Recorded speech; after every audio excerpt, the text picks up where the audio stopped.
ناظرین اکرام السلام علیکم ورحمۃ اللہ وبرکاتہ۔ ہماری دعا اللہ کی بارگاہ میں قبول کیوں نہیں ہوتی ہے؟ ہم سے بہت لوگ ملتے ہیں، مولانا میں تو تہجد کی نماز پڑھتا ہوں، میں چاشت کی نماز پڑھتا ہوں، میں پنجگانہ پڑھتا ہوں، میں نے مکے میں جا کے دعا کی، میں نے مدینے میں جا کے دعا کی، میں نے خواجہ غریب نواز معین الدین چشتی اجمیری حسن سنجری رضی اللہ تعالیٰ عنہ کی بارگاہ میں جا کے دعا کی، میں نے سرکار سید بدیع الدین احمد زندہ شاہ مدار رضی اللہ تعالیٰ عنہ کی بارگاہ میں جا کے دعا کی، ہماری دعا قبول نہیں ہوتی۔ تو میرے بھائیوں، میری بہنوں،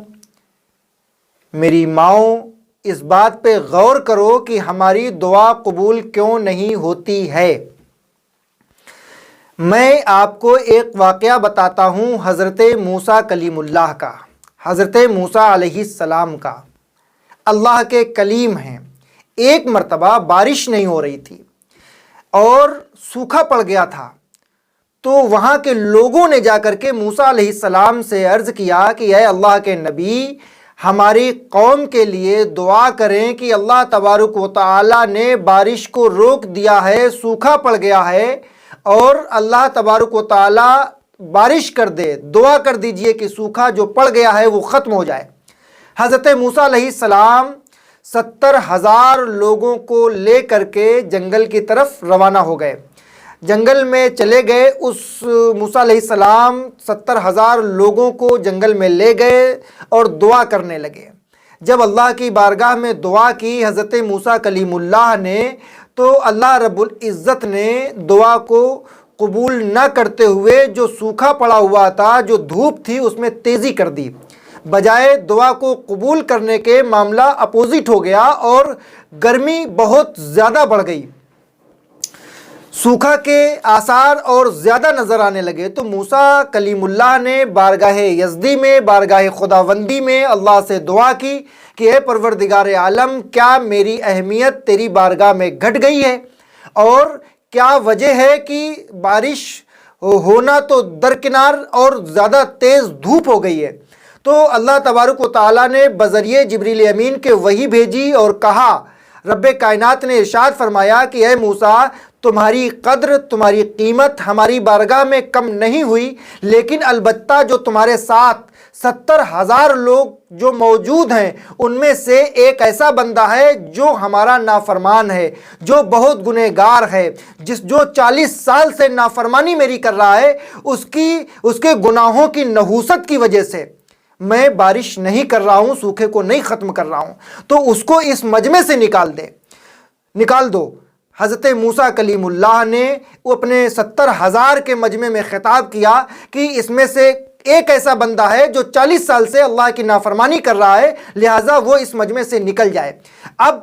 موسیٰ علیہ السلام نے تو اپنی بات کہہ دی، لیکن اب جتنے لوگ تھے 70,000، وہ سب سوچ رہے تھے کہ پتہ نہیں کون ہے، پتہ نہیں کون ہے، لیکن اس میں سے ایک ایسا بندہ تھا جو یہ جانتا تھا کہ میں ہی گنہگار ہوں، میں ہی خطا کار ہوں، میں نے اپنی لائف میں 40 سال اللہ کی نافرمانی کی ہے، اسی لیے موسیٰ کلیم اللہ یہ فرما رہے ہیں، اللہ کی وحی آ گئی ہے کہ یہ بندہ جو ہے وہ ہمارے اس 70,000 کے مجمع سے نکل جائے، اور جب میں اس مجمع سے نکلوں گا تو 70,000 لوگ ہم کو دیکھیں گے کہ یہی وہ بندہ ہے جو اللہ کی نافرمانی کر رہا ہے۔ تو وہ بندہ جو ہے وہ نادم ہوتا ہے، شرمندہ ہوتا ہے، اور ایک کپڑے کو اپنے چہرے پہ ڈالتا ہے۔ ڈالنے کے بعد بارگاہ خداوندی میں عرض کرتا ہے کہ اے پروردگار عالم، میں 40 سال سے تیری نافرمانی کر رہا تھا، میں 40 سال سے تیری نافرمانی کر رہا تھا، میں گنہگار تھا، خطا کار تھا، لیکن اے پروردگار عالم، تو غفور الرحیم ہے، تو رحمان الرحیم ہے، تو مالک یوم الدین ہے، تو اپنا کرم فرما دے، اپنا فضل فرما دے، اے اللہ ہمارے گناہوں کو معاف فرما دے، ہماری مغفرت فرما دے، اے اللہ ہمیں معاف کر دے، اب ہم دوبارہ ایسی غلطی نہیں کریں گے۔ تو اللہ رب العزت کی دریائے رحمت جوش میں آتی ہے، اور موسیٰ کلیم اللہ دعا بھی نہیں کرتے ہیں، پلک جھپکتے دیکھتے دیکھتے بارش ہونے لگتی ہے اور سوکھا ختم ہو جاتا ہے۔ تو موسیٰ علیہ السلام نے بارگاہ خداوندی میں عرض کیا کہ اے میرے مالک مولا، اے پروردگار عالم، میں نے ابھی دعا بھی نہیں کی اور وہ شخص بھی نہیں نکلا، تو جو تو نے پانی برسا دیا، بارش ہو گئی۔ تو اللہ رب العزت نے ارشاد فرمایا، اے کلیم اللہ، اب تم نے دعا بھی نہیں کی، وہ جو 70,000 مجمع کے درمیان جو گنہگار بندہ تھا، خطاکار بندہ تھا، اس نے ہماری بارگاہ میں دعا مانگی ہے اور کہا کہ تو غفور الرحیم ہے، تو مالک یوم الدین ہے، تو کرم فرمانے والا ہے، تو ہمارے گناہوں کو معاف فرمانے والا ہے۔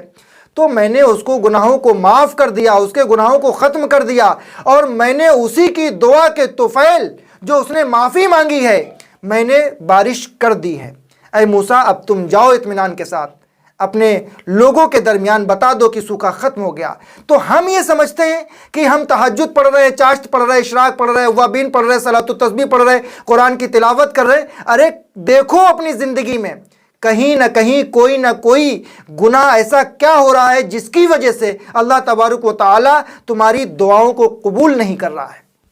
تو ہم تنہائی میں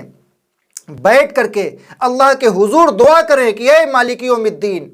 اے پروردگار عالم، اے غفور الرحیم،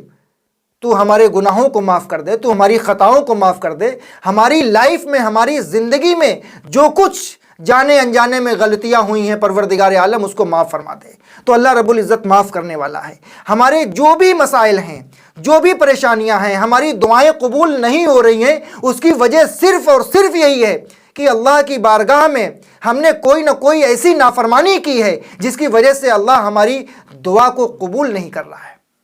تو اللہ کی بارگاہ میں دعا ہے کہ پروردگار عالم ہمارے اور ہمارے بھائی بہن جس قدر کائنات عالم میں رسول اللہ صلی اللہ علیہ وسلم کے امتی ہیں، رسول اللہ سے عشق کرنے والے، رسول اللہ کے چاہنے والے ہیں، ان سے جو بھی جانے انجانے میں غلطیاں ہوئی ہیں، اے اللہ ان کو معاف فرما دے۔ اور نبی اکرم صلی اللہ علیہ وسلم کے توسل اور وسیلے سے جو انسان جو دعا مانگتا ہے، جائز دعا، عافیت کی دعا، دنیا اور آخرت کی بھلائی کی دعا، اللہ تبارک و تعالیٰ اس کو قبول فرمائے۔ السلام علیکم ورحمۃ اللہ وبرکاتہ۔